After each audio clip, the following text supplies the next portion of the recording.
All right, boys, it's another late night, ladies and gentlemen. So we're gonna do, I got this box here, and we're gonna install the roll pan hitch. I spent a lot of money on this. It was like 500 bucks. I didn't get any discount. This is a Big Hitch Products. I'm gonna do a little bit of a review on it. You wanna open it? I did hear it flapping around in there when Josh was throwing the box, but I mean, it was the only one on the market that was like, it goes beneath the roll pan. I made sure to specifically order that one. I don't like these hitches that go above the roll pan. And I don't know if it comes painted. Is that painted? Looks like it. Oh, it is. Hell yeah. Big Hitch Pro. All right, I'm gonna give them a thumbs up on that one. I just set it on the tailgate. But yeah, that looks nice. See, I was afraid to order it because in the pictures it doesn't come painted, and I was also wondering if it came with hardware, which it does. Now, they didn't give me any discount on this. I like that. But this... Tighten this down every 5,000 miles. Every 5,000? Those are rivets. But, damn. All right, well, we're going to get this in, like, the daylight tomorrow. Yeah, that's nice. I was looking at it and I'm like, man, the pictures they show, it kind of looks like shit. And then it comes in person and man, this is beefy. Like, and it's going to get used. So we're going to fill this with anti-seize and drop the hitch in there. I don't see a place to put the 7-way, but man, does she look good. All right, let's get this thing installed. All right, they supply hardware. One of the bolts went missing. It was in the box. No big deal. It's a heavy. So weight capacity is 20,000 pounds and tongue weight is 2,000 pounds. Big Hitch Products, you guys know I'm not going to listen to that. That 2,000 pound tongue weight, we'll see. So I got to figure out where all these bolts go. So these look like a pair. I'm assuming these guys go with the 2. These nuts go with these 6, and then these go there. The only thing I would have probably said to do different was I would prefer a washer on both sides, but you know, they probably know a lot better than I do with fabrication, and I don't know. The only thing I'd do different is I'd probably take that off, but I like that. Let's see. All right, sorry about the bad quality. I got to zoom out a little bit, but this is just hanging from one bolt. You guys can see, I'll zoom in a little bit. It's gonna come out a little bit more. It's just hanging by a bolt. So I'm gonna get everything there. That looks beautiful. Yeah, so that's where it would technically sit. And then we're gonna put the big beefy hitch. By the way, for you assholes saying I can't weld,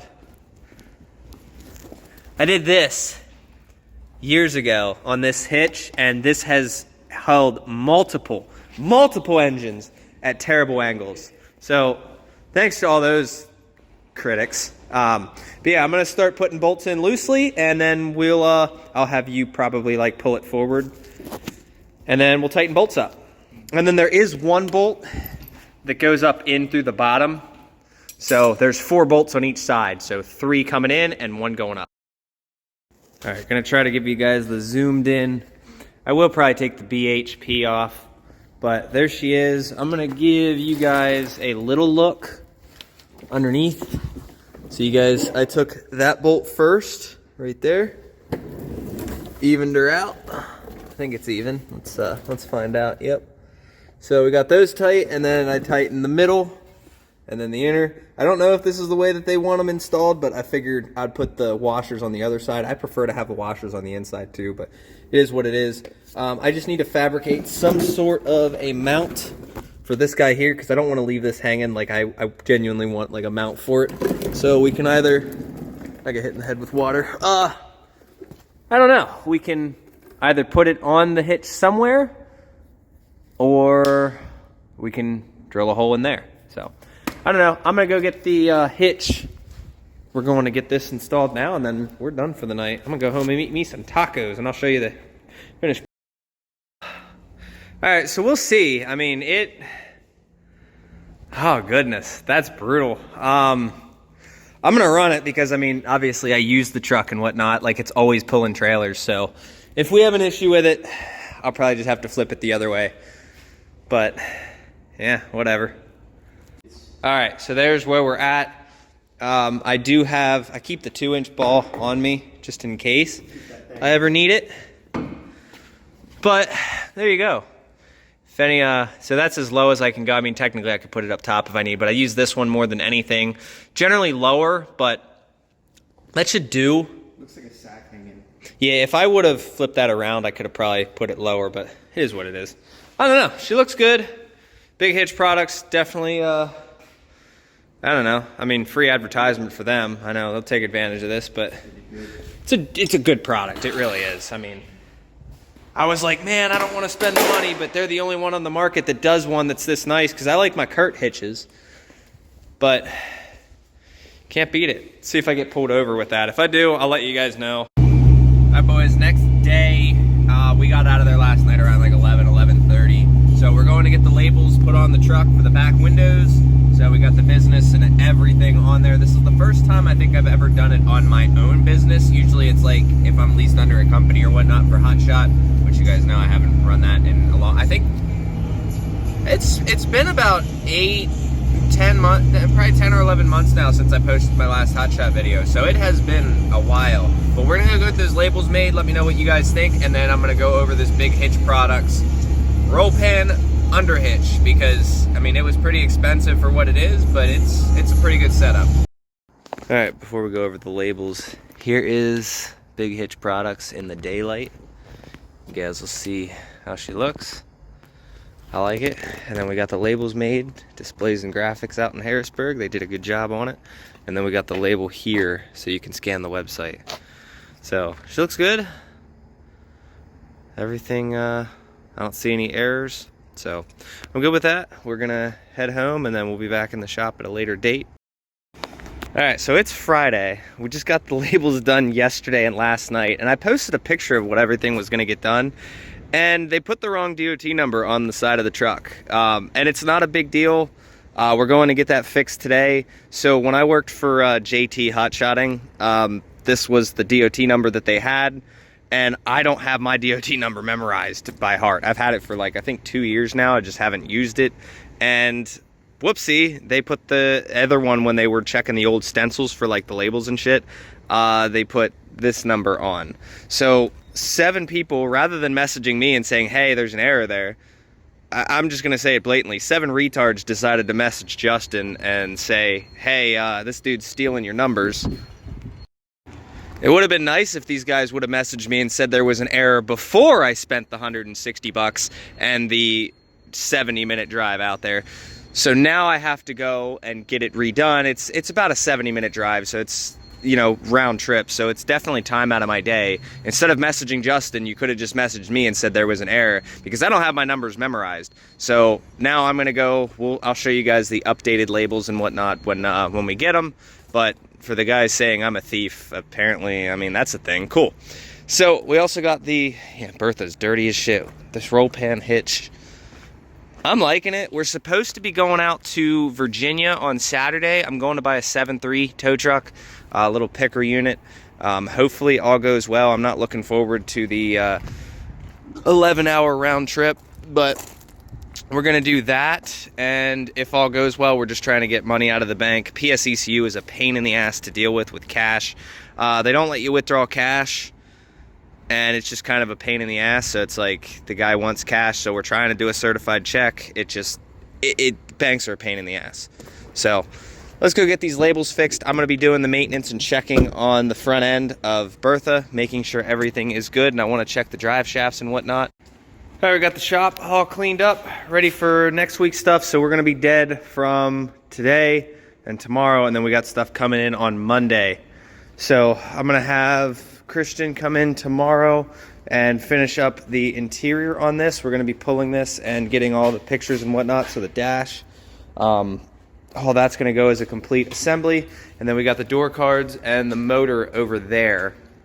So we'll go over that. So what we're going to do with Bertha today is just go check, make sure we don't have any leaks, make sure we don't have blow-by, check the oil. We're going to be checking the front end, and we're going to be checking for any play in the drive shaft. I don't want any surprises if I have to make this 10-hour trip, other than the front left tire, but everything should be all right. And then might fire this guy up today. I got the settings in for, I think I set it up for the 7018, so I think we're like right around that like 80, 90 amp mark. This thing's definitely a little bit, but let's get this up in the air and check for some ball joint play. I remember all the guys telling me, rip wheel bearings, rip this and that. So I went and wiggled it. It's a little bit of play in the upper ball joint, but it is greasable, so we're gonna throw some grease and do all the greasable stuff today. All right, this side's done. Got it all greased up. So there is no play on this side anymore. So now we're gonna jack up the other side. Give her the old 2-pump chump. No slop, nothing side to side. U-joints were replaced on that side. So we're good, front end has been maintained. So now we're gonna lift the rear up and check for play in the drive shaft. And for the guys saying the wide tires, it only brings me back to the the Joe Rogan podcast where he says, oh, you didn't do this. Shut the fuck up. You think people don't know they're gonna ruin their hubs? It is what it is. They're fine. That's a lot of angle right there and no issues yet. I don't know how many miles I put on it, probably 5-ish thousand miles at this point, but let's get the rear up and check the front and rear drive shafts. All right, the rear diff level is right at the top. I did have to top off the front a little bit, so we're probably gonna get a seal on order. I mean, I've put a lot of miles on it. I've never checked the front diff, so it took like a smidge, but it's not leaking. It's more like a seep than anything, but it's not enough to leave anything on the ground. So you guys can see this massive freaking cannon here, which eventually, if we second gen swap Bertha, we'll probably have to run it out the back again because of how loud it is. But check out this hitch. Now that you guys can see it in the daylight, this thing is a beefy unit, and it's so much easier to take in and out. You don't have to lift the bed, any of that shit. So I don't even have this bed bolt in because there's no bed bolt or no, I think it's this one over here. I don't have this bed bolt in right here because there's nothing to bed bolt, but that one's in. So looks a lot nicer. Also, for some reason, this light went out. So, whatever. I have 2 license plate lights. Not a big deal, but let's, next step is checking the... All right, so things that will cost you money, but at the same time won't right away. But this is a problem that'll need to be addressed eventually. All the U-joints are good, but if you guys look, there's a little bit, obviously, I can't hold it and film it. Let me just do this. You guys see that? I don't know if the camera picked it up, but there is a little bit of slop inside the slip joint, and my driveline guy will say that he can't balance that. So if I wanted to go get this balanced and everything, he wouldn't do it just because of the slip joint. So what that means is eventually we're gonna have to get a 1-piece drive shaft. So it is what it is, nothing major. It's not hurting anything today. It's not something that's just gonna blow apart. So I would say that Bertha remains problem-free for now, but I don't see anything failing on our drive down besides tires. So we are gonna I have a lot of things that I want to do to Bertha. I just don't see a point in spending the money right now. Like, I'd love a 1-piece drive shaft. I'd love a 2nd-gen swap. I'd love like an upgraded intercooler and some of that other stuff up here. I mean, realistically, I probably don't need the intercooler, but I'd like, at some point, if this motor ever goes, we are gonna 6.7 swap it because it's literally the same fucking price to all of this. So it is gonna get a 6.7. And for anybody wondering why I wouldn't have just bought a 6.7 to begin with, simplicity. There's no extra wiring, and I can run a 6.7 off of everything that's in here. It's literally just a bolt-in swap and change some tune files. Good to go. So, and then we also don't have to deal with any of the VGT wiring that's sitting aside. So that is going to happen one day if this motor ever goes out. Hopefully it doesn't go out for a long time. It's not a swap that I'm going to force myself to do, but it's, you know, just, there you go. Other than that, maintenance free besides tires, and we're going to start saving our pennies for a drive shaft. I'm going to be tapped out after this weekend because we are going to purchase a tow truck. And that pretty much, I think, wipes me out for a little bit. Everything else is good. We're good on oil. Yeah, oil's fine. Bertha does not leak or burn any oil, and that sucked. I just fucked that up. Or coolant. Funny enough. I officially have a truck that I have worked on and assembled and this and that has been 100% problem free. It doesn't go through coolant. I'd show you it this morning. The coolant was full. No oil leaks, nothing. Like new injectors, transmission, nothing. No leaks whatsoever. Yes, I am capable of building a truck that has no leaks and is problem free. I wanted this truck to be as problem free as I could get it.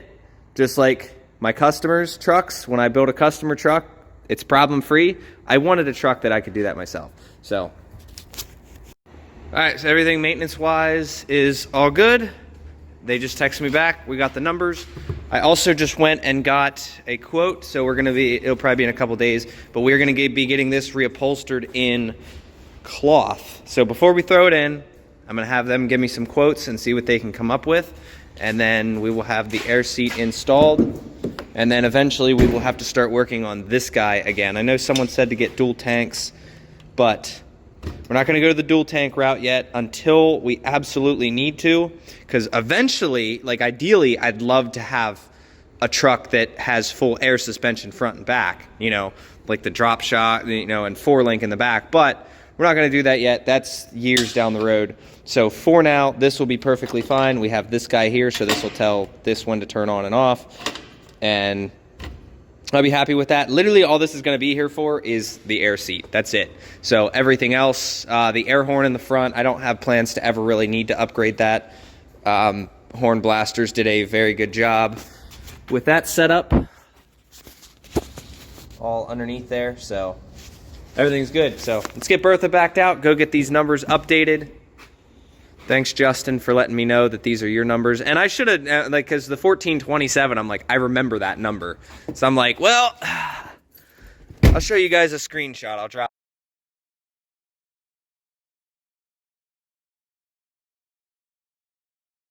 All right, for all you dickheads thinking I'm stealing numbers. Nope. I got my numbers on there. I don't have them memorized. I'm going to have to check and make sure that's the right number this time. But when I check safer.web, it comes up CP Logistics. So everything's good. Finally got my numbers on the truck. I appreciate these guys in such short notice. So if you guys have any like stuff that you guys need, label-wise, wraps, all that stuff, these guys do it out here. So other than that, we're going to head back. I got to head home. Oh, I got black stuff on my nose. I'm gonna head back. That probably actually makes it worse. Ignore it. We're gonna head back to home. I gotta go drop off a multimeter for my neighbor, and then we're gonna be heading back into the shop. So I think service truck is coming in today to do some welding on the hitch. We're just gonna do that quick. Damn, that got bad quick. I don't know. We'll see how long the video is and see if we're gonna take it to the next one. But I know Bertha is 100% and ready for tomorrow. So we should have no issues for tomorrow, but gonna be a nice ride home. Enjoying the fact that everything is correct. Now we're back at the shop. This is gonna pretty much close it for the video. We got everything all nice, and you can literally, like, if you go to take a picture of this, it brings up the website. So that's awesome. That's exactly what I wanted. Now we just gotta wait on the upholstery shop, and that's about it. Then we'll start throwing whatever else we can at this thing. But I got to do some welding today. We're just waiting. I'm probably not going to do a video on that, but we'll see how it turns out. Hope you guys enjoyed. See you in the next video. cpstevemiller.com. See ya. All right, we got the welding rig set up to about 85-ish amps. Here's our first one. Might be a little, I think we ran it a little hot. I'm going to clear that off and see what she looks like. Not bad for what it is. Blue little hole there, and a hole there. So 7018, I think I was running about 90-ish amps, a little hot. So we'll clean some of that off, grind it down, and see how she looks. There she is, a little cleaner. Could definitely do a little bit of work and touch-ups in here, so I'm gonna try to. We're getting her figured out. She ain't, like, not perfect by any means, but She's definitely burning. I'm pretty much under the impression that if you know how to MIG weld, everybody's telling me stick welding is a lot easier. So I've been fucking around with the 70-18. I could have used 60-10, but I want to get better with the 70-18 first because I understand like it makes a really good weld. We could have put like a 60-10 and then capped it with a 70-18, but this is where she might still be a little hot, little warm. So what we did, this is one side, which obviously it's just a hitch, so it's nothing crazy. Like you can see this hole's oblonged and whatnot. So for some reason there was a slice the whole way down and then on the other side as well. So this is the side where I didn't take the weld out. You can see like for some reason the cut was like all over the place, so I had to follow it. And I mean, for a guy who doesn't really have much time on this thing, I mean, I don't think it's too bad for what it is. I mean, this will hold together just fine. I think really it's probably a lot overkill anyway. I probably didn't even need to weld the thing, to be honest. I was thinking about, let me just grab a rag. I was thinking when we start getting this together a lot better than it is now, eventually I wanted to have a piece here that would fold down, and then this would make like a nice table on the tailgate and then weld that to the piece. So there'd be two hinges here. So for one, it'll stay up in an upright position when the tailgate's there, and then we'll still have our trunk here. Little thin trunk. We're not doing all this, but I don't know. I think she came out all right. If I were to just paint it, it would be all right, but for what it is, a good little practice piece. I think I went through 3 or 4 70-18 rods. I still got about a half of one left, so 3.5 70-18 rods. We're using these Blue Demon. It says 60 to 80 amps. That around 60 to 80 amps is not enough. It keeps sticking on me, so I had to turn the amperage up a little bit, but for what it is, it weld pretty good. And then we'll try out these 60-10s at a later date. This is just thin 70-18, and so we got 1/8 inch 60-10. And I believe this is 5/32 seconds. 3/30 seconds, 70-18. Alright, you guys enjoy this shit. Here's a little welding project for us. See all the booger welds? We're gonna throw some 70-18 all along this, in here. Looks like it cracked. And then right up in here as well. And yeah, fix all that and we have a good hitch, so. That is boogered. Ideally, it'd be nice to have a day on this, but just need a quick fix. Alright, so I did the top. A little ugly, but we're throwing another filler. Turn it down. Turn it down? Alright. So we got the old Miller going. What's up?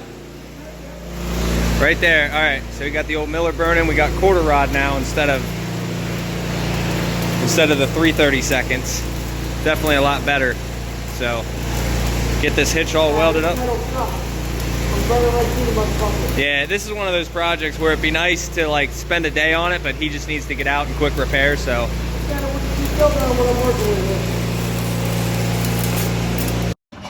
Alright, glad to see the welders getting used. That was just a temporary repair. We are going to be bringing it back in to actually do a legit hitch. But it was one of those, we only had like 45 minutes. We needed to get it out. Talk about knowing your truck and your shop. Look at this. Besides the rocks. Look at that. Just clears